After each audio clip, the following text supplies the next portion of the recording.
Good morning po mga kapatid. Brother OG po, nandito na naman po ako para mag-share sa inyo ng aking devotion. Dito pa rin sa Exodus mga kapatid. At kagaya pa rin ng dati na ating ginagawa. Bago tayo mag-umpisa, magbasa, mag-aral, makinig, tayo ay mananalangin muna. Samahan niyo po ako, magsiyuko po tayo. Aming Diyos na makapangyarihan sa lahat. Maraming salamat po sa gising mo na naman sa amin ng maayos at malakas ang katawan. Salamat sa pagbigay mo na naman po sa amin lahat ng isang pagkakataon sa aming mga buhay. Lord, salamat din sa iyong mga salita na aming maririnig, mababasa ngayong umagang ito. Buksan mo po ang aming mga puso't isipan upang ito'y lubusan naming maunawaan at maitatak namin sa kailaliman ng aming mga puso. Salamat, Father God. Lord, samahan mo rin ako. Turuan mo rin po ako. Gabayan mo rin po ako upang puro salita mo lamang ang lumabas sa aking bibig. Salamat, Father God. Salamat, Jesus. Salamat, Holy Spirit. Inaangkin na po namin ang katagumpayan ng aming gawaing ito.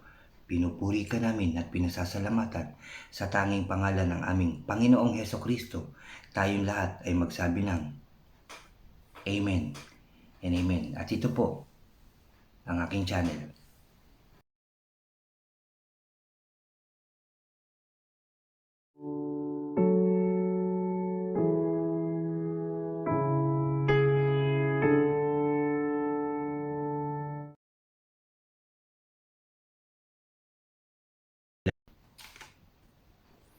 Hello po ulit mga kapatid. Unahin ko lang yung mga bago po dyan sa aking channel. Huwag niyo pong kalimutan na mag-subscribe po kayo. Paki-like and share niyo po ang aking mga videos. At yung notification bell po, paki-click na rin para lagi po kayong updated sa mga bago ko pang i-upload. Salamat mga kapatid, salamat po. Dito po, kahapon sinare ko sa inyo ang Exodus chapter 1 na may pamagat itong ang pang-aapi sa mga Israelita. Dahil nga po dun sa Genesis natapos natin na sinabi doon na namatay si Jose at ang kanyang mga kapatid. At dumating ang mahabang panahon, nagkaroon ng bagong hari na hindi kilala itong si Jose. Kaya napansin itong paraon na dumarami ang mga Israelita. Kaya sila'y nag-alala, nag-isip sila ng paraan kung paano ang gagawin. Dahil kahit saan tumira ang mga Israelita, sila ay dumadami, mga kapatid. Dahil yon ang pangako ng ating Diyos sa mga Israelita. No? So, ginawa nga ng paraon, kinausap ang mga komadrona na kapag lalaki ang ipanganganak ng mga Hebrea, ito'y papatahin. Ngunit hindi nila ginawa ito ng mga komadrona, no? At naisipan din ng paraon na sabihin na kapag lalaki ang ipapanganak ng mga Hebrea, itapon daw ito sa ilog at ang mga babae hayaang mabuhay, no? Kung ipapanganak ay babae, hayaan lang. Pero kung lalaki, patayin o itapon sa ilog. Ngayon mga kapatid, nandito na po tayo sa chapter 2 ng Exodus. Sabi po dito ang pamagat nito, ang pagliligtas kay Moses, ano mga kapatid. At pangalawa sa verse 11, tumakas si Moses. Sa English mga kapatid, ang pamagat nito, no, dito sa chapter 2, may pamagat itong the birth of Moses. So mag-umpisa na po tayo. Chapter 2, verse 1 ng Exodus. May mag-asawang buhat sa lipi ni Levi na sabi dito, nagkaanak ng isang lalaki. Sabi, napakaganda ng bata, kaya't 3 buwan ito nga itinago ng ina, sabi dito, nang hindi na siya maaaring itago pa, kumuha ang kanyang ina ng isang basket na yari sa tangkay ng tambo at pinahiran ng alkitran upang hindi pasukin ng tubig. Pagkatapos inilagay niya rito ang sanggol at inilagay sa talahiban sa may pangpang ng ilog, no? Kasi lalaki nga at sabi dito, napakagandang bata, napakamagandang lalaki itong batang ito, no? Nang hindi niya na maitago kasi mapapansin na, no? Gumawa nga raw ng isang basket. Nilagyan ng alkitran para hindi pasukin ng tubig at nilagay ang sanggol at inilagay sa talahiban sa may ilog, sabi dito. At sabi dito sa verse 4, ang Kapatid na babae naman ng sanggol ay tumayo sa di kalayuan upang tignan kung ano ang mangyayari pagkatapos ilagay sa may talahiban sa may ilog. Pinagmasdan ito ng kapatid na babae naman ng sanggol. Sabi dito, maliligo noon sa ilog ang anak ng babae o anak na babae ng paraon. Maliligo noon. Sakto no mga kapatid. Natanaw niya ang basket kaya ito'y pinakuha niya sa isa sa kanyang mga katulong na naglalakad-lakad naman sa tabi ng ilog. Nang maiabot sa kanya ang basket, inalis niya ang takip nito at nakita ang batang umiiyak. Naawa siya at kanyang nasabi ito'y anak ng isang Hebrea. Ang kapatid naman ng bata ay lumapit sa prinsesa at kanyang sinabi, kung gusto po ninyo, ihahanap ko kayo ng isang Hebreang mag-aalaga sa sanggol na iyan. Sige, ihanap mo ako, sagot ng prinsesa. Umalis ang batang babae at tinawag ang mismong ina ng bata. Nang dumating ito, sinabi ng prinsesa, alagaan mo ang sanggol na ito at uupahan kita. Kinuha ng ina ang sanggol at inilagaan. Nang malaki na ang bata, dinala siya ng kanyang ina sa prinsesa at siya ay itinuring na anak nito. Sinabi niya, iniahon ko siya sa tubig kaya Moses ang ipapangalan ko sa kanya. No, lumaki na ang bata.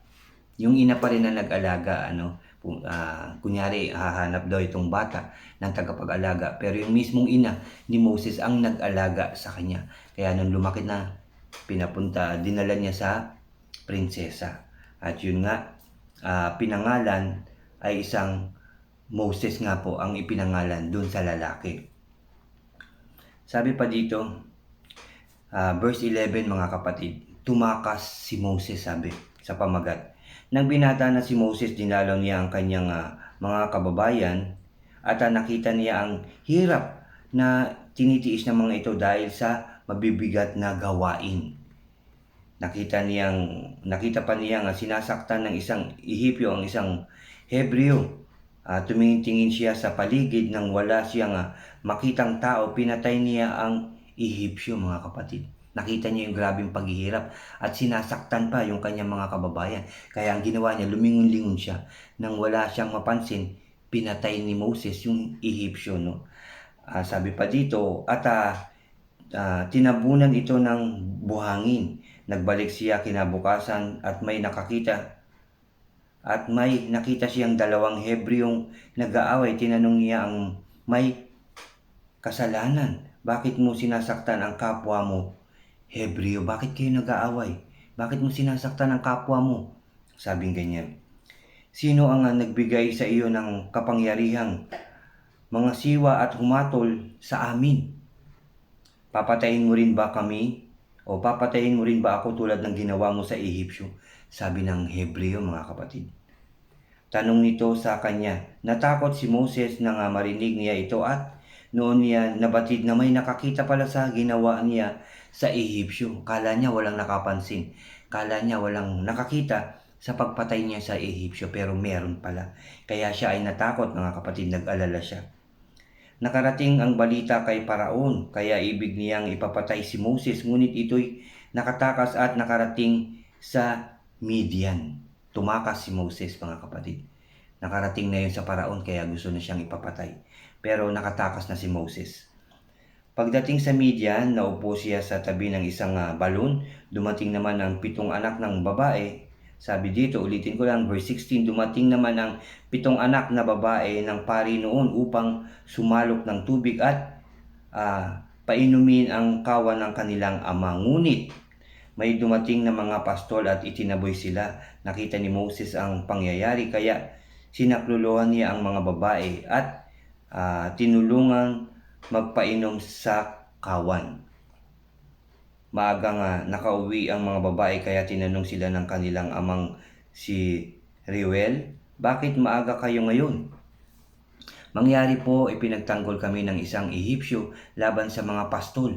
Isinalok niya kami ng tubig at pagkatapos pinainom pa niya ang kawan sagot nila. Kaya maaga silang nakauwi. Tinulungan sila ni Moses. Nasaan siya? Bakit di ninyo isinama rito at nang makasalo natin sa pagkain? Tanong ng ama. At ipinatawag nga si Moses. Verse 21, mga kapatid, mula noon doon na nanirahan si Moses at ipinakasal sa kanya ni Jethro ang anak nitong si Sipora. Yan ang unang asawa niya, mga kapatid, si Sipora. Dumating ang araw na si Sipora ay nanganak ng isang lalaki. Sabi ni Moses, ako'y dayuhan sa lupang ito, kaya tatawagin kong Gersom ang batang ito. Yun ang unang anak, mga kapatid, Gersom. Verse 23, pagkalipas ng mahabang panahon, namatay ang paraon, ngunit dumaraing pa rin ang mga Israelita sa patuloy na pang-aalipin sa kanila ng mga Ehipsyo. Narinig ng Diyos, mga kapatid. Verse 24, narinig ng Diyos ang kanilang daing at naalala niya ang ginawa niyang kasunduan kina Abraham, Isaac at Jacob. Nakita niya ang kalagayan ng mga Israelita at siya ay nahabag sa kanila. Amen and amen. Yan po ang buong kasaysayan ng chapter 2, mga kapatid. Ulitin ko lang nga. Yun nga, isinilang na si Moses. At pangalawa, tumakas si Moses. Napakinggan natin na inalagaan siya, doon siya lumaki sa Israel. Sa prinsesa, inaako siyang parang anak. Ngunit yun nga, hindi niya maatim na makita na saktan ang kanyang mga kababayan. Kaya napatay niya itong isang Ehipsyo ng mga kapatid at tinago niya. Akala niya walang nakakita, ngunit meron. Kaya nung nag-aaway ang kanyang dalawang kababayan na Hebreo, sinabi niya, bakit mo sinasaktan ang iyong kapwa? Dapat hindi sila nag-aaway. Bakit, sino ka? Sabi pa nung isa. Bakit papatayin mo rin ba ako kagaya ng ginawa mo sa Ehipsyo? Sabi ng Hebreo. Kaya natakot siya. Umalis siya at ito'y nakarating nga sa paraon na nalaman na pinatay niya ang isang Ehipsyo. Kaya nagalit ito at pinahanap siya para patayin. Pero nakaalis na nga itong si Moses at nakarating siya kila Jethro. At yun nga, doon siya tumira at nakapag-asawa pa siya. Nagkaroon siya ng anak, mga kapatid. Maririnig natin, mga kapatid, talagang yung habag dapat sa isa't isa. Ganun ang pagmamahal natin sa ating kapwa. Huwag natin pabayaan na magkasakitan sila o magkasakitan tayo o makapagsalita tayo ng hindi maganda sa ating kapwa. Kagaya rin, dapat hindi rin tayo pumipili ng ating sasamahan o yung mamahalin. Dapat lahat mahalin natin, mga kapatid. Magmahalan tayo, kagaya na lagi ko sinasabi, magpatawad at magpakumbaba tayo, mga kapatid. Nakita nyo, nadinig, sabi dito, narinig ng Diyos ang kanilang daing, mga kapatid. At naalala ng Diyos yung kanyang pangako kila Abraham, Isaac at Jacob, mga kapatid. Kaya kung tayo rin ay mananalangin ng buong puso't kaluluwa, yung galing talaga sa puso, luluhod tayo, mananalangin tayo, iiyak tayo sa ating Diyos, sigurado ko na tayo ay kanyang pakikinggan. Dahil lagi naman nandyan ang ating Diyos, lagi naman nakikinig ang ating Diyos. Tayo lang kumisan ang nakakalimot, tayo lang minsan kumisan pagka okay naman ang buhay, masaya naman, hindi na natin naaalalang lapitan ng ating Diyos dahil okay naman ang ating buhay. Pero kapag malungkot, kapag may suliranin, kapag may gusto tayo, saka lamang tayo nananalangin. Huwag po tayong ganon, mga kapatid. Dapat lagi tayong nananalangin. Meron man o wala tayong natanggap, ipagpasalamat natin yan sa ating Diyos. Dahil imposibleng wala tayong natatanggap. Yun lamang na nagising tayo ng maayos at malakas, ay yan ay malaking biyaya na galing sa ating Diyos. Tapos meron tayong nakakain pa rin. Na kahit na simpleng pagkain, mga kapatid, yan pa rin ay biyaya ng ating Diyos. Malakas pa rin tayo, maayos pa rin tayo, ligtas pa rin tayo, mga kapatid. Dapat yan ay pagpasalamat natin sa ating Diyos. Lahat, dapat araw-araw, oras-oras tayo nananalangin, magpapasalamat, magpupuri. Kakausapin natin palagi nawa ang ating Diyos, mga kapatid. Yan po ang gawin natin araw-araw. Yan ang tinuturo sa atin ng ating Diyos. Muli ang magmahalan, magpatawad at magpakumbaba. At sigurado ko sa bawat panalangin natin, nakikinig palagi ang ating Diyos At kung anuman ang iyong kahilingan, alam ko na ipagkakalob niya ng ating Diyos sa iyo, sa akin, at sa ating lahat, sa ating bansa, sa buong mundo. Ipagkakaloob niya na ang ating panalangin. Mga kapatid, maraming salamat sa ating Diyos at maraming salamat po muli sa pagsama nyo na naman, sa pakikinig nyo, sa sharing ko sa aking devotion ngayong umagang ito. Salamat mga kapatid. Muli tayo ay lalapit sa ating Diyos. Muli, lagi ko sinasabi mga kapatid, linisin natin ang ating puso't isipan sa paglapit natin sa ating Diyos. Yuyuko po tayo. Yes, Lord, aming Diyos na makapangyarihan sa lahat. Maraming salamat na naman, Lord, sa iyong, sa iyong mga salita na aming nabasa, napakinggan, napag-aralan na naman ngayong umagang ito, Father God. Ikaw ang may kaloob nito upang kami magsama-sama para makinig, mag-aral ng iyong mga makapangyarihang salita. Salamat, Lord. Salamat, Jesus. Salamat, Holy Spirit. Salamat din, Lord, sa mga pastors and bishop, leaders na naglilingkod sa inyo, sa patuloy na pagbigay mo sa kanila ng lakas ng loob, talino at sipag upang maghayag ng iyong mga salita. Salamat din, Lord, sa lakas ng loob, sipag, talino na binibigay mo sa akin upang maghayag din ako ng salita kahit nasa simpleng paraan lamang, Lord, maihahayag ko ang iyong mga makapangyarihan salita. Salamat din sa mga kapatid ko na handang makinig palagi ng iyong mga salita, Lord, sa aking mga mahal sa buhay at sa lahat ng tao na patuloy na nakikinig, naglilingkod, tinutupad ang iyong mga salita, O God. Salamat, Lord. Ikaw po ang may kaloob ng yan. Ang lahat ng yan, kalakasan, kasaganahan, kasiyahan, at katagumpayan, lahat yan, Diyos, lahat yan, aming Diyos, ay galing po sa inyo, O God. Kaya kami nagpapasalamat. Lord, I pray na ganyan din ang gawin mo sa bawat presidente ng aming bansa. Samahan mo rin sila, gabayan, pagtagumpayin, Lord. Bigyan ng kalakasan, kasipagan at katalinuhan upang magampanan nila ng mas maayos ang pagpapalakad sa bawat bansa, O God. Nang may takot sa iyo, na sumusunod din sa iyo, O Diyos.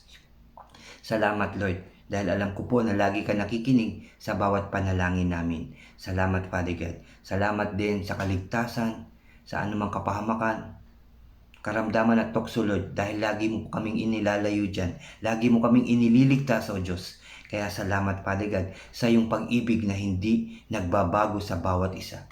Salamat, Father God. Salamat, Jesus. Salamat, Holy Spirit. Salamat din, Lord, for all the blessings na ipagkakaloob mo sa amin everyday, Father God. Blessings after blessings. Salamat po sa katagumpayan, sa protection, Father God. Salamat po sa pag-ibig mo sa bawat isa sa amin. Thank you, Lord. Thank you, Jesus. Thank you, Holy Spirit. At muli, Lord, palagi ka namin pupurihin, sasambahin, at dadakilain sa tanging pangalan ng aming Panginoong Hesukristo na aming tagapagligtas. Lahat tayo ay magsabi ng Amen and Amen. Amen po. Amen. Maraming salamat sa ating Diyos dahil ang pag-ibig niya ay hindi nagbabago sa iyo, mga kapatid, at sa ating lahat. Aayusin niya na ang ating daigdig. In Jesus' name, magiging maayos na uli ang ating pamumuhay. Magiging masaya, ligtas. Ligtas na ligtas, masaganang masagana, at tagumpay na tagumpay. In Jesus' name po. In Jesus' name. Salamat po muli, mga kapatid. Salamat po sa inyo at God bless po sa inyong lahat. God bless po sa ating lahat. Salamat po.